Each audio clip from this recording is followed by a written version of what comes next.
Yan.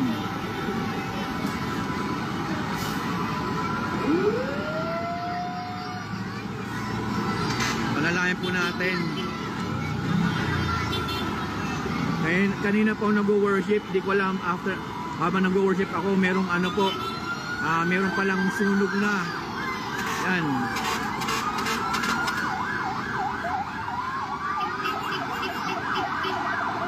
Sa Barangay 105, Hapilan po, Hapilan Tondo.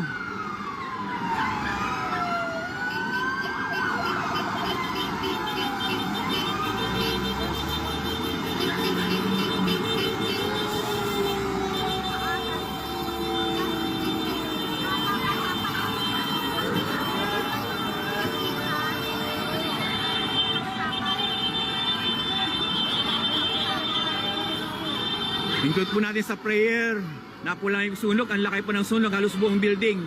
Kanina sa building, ngayon dalawang building na po, magkatabi na po.